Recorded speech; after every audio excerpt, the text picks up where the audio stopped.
Hi, Odyssey Camper here. In this video I want to show you how you can extend the charge in your Diehard or Schumacher battery pack when you're running a very large draw device such as a heater. You can see I've charged the battery pack to 100%. This is the display you'll see when it's plugged in and the battery is fully charged. If you don't see that 100% when it's plugged in, then it's not fully charged. I also have an inverter and a timer switch with 15-minute increments, along with my Honeywell ceramic heat bud heater.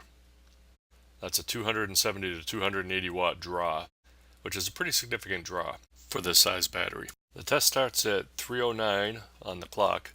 You'll notice that the timer switch is turned on along with the heat bud. We're getting some good heat out of there. We're going to let that run. The timer is set to turn on and off at 15-minute increments, which is the minimum. You can use these timers to turn a heater on and off periodically through the night. So if you have a well-insulated minivan and you've got that heater next to you, you can have it turn on every 15 minutes or every 30 minutes, depending on the temperature. To time-lapse this video, I'll do a flip screen whenever the time changes. So if you watch the clock, you'll notice that it just went from 3:09 to 4 o'clock. Check the state of charge, we're at 73%. Now keep in mind that we're running approximately the same load we did during the immersion water heater test. The difference is we're turning it on and off every 15 minutes. This approach lets the battery recover in between discharges, so we run it for 15 minutes at a high load, then we let it rest for 15 minutes, then we run it again for a high load, let it rest for 15 minutes. You'll get slightly better results if you go half an hour at a time.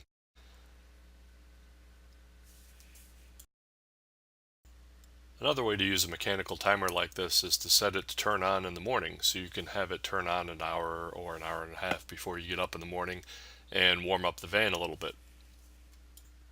Here you can see that after about 2 hours of running this way, we've pretty much depleted the battery. You'll see it, the mechanical switch trying to turn on, but it just can't do it, and the battery is at 0. We'll pull the plug and let it rest for a little bit. If we let that rest for about half an hour, 30 minutes, unplug the timer and then just plug in the inverter, so there's no load on the inverter at all, and then check the battery level, we'll see that it's bounced back a bit due to the battery chemistry. So there's still enough juice in there that we could continue to run the inverter on some low load device.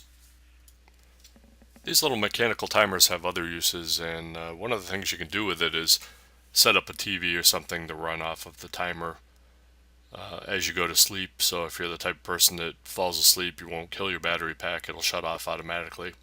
You can use it to run a fan periodically, or shut off in the middle of the night so you don't get chilly in the middle of the night. I'll put a link to the Honeywell heat bud heater along with the mechanical timer in the comments below. If you liked what you saw here, the next video up is going to be expanding the battery pack in the Diehard. So we'll make an auxiliary battery pack, which is super simple. Anybody could do it.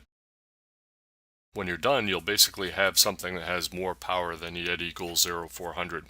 It'll be able to be recharged off of solar and off of the vehicle charging system, just like this one is. Additionally, you can also charge it through the wall at home. So stay tuned, please subscribe, and thank you very much for watching.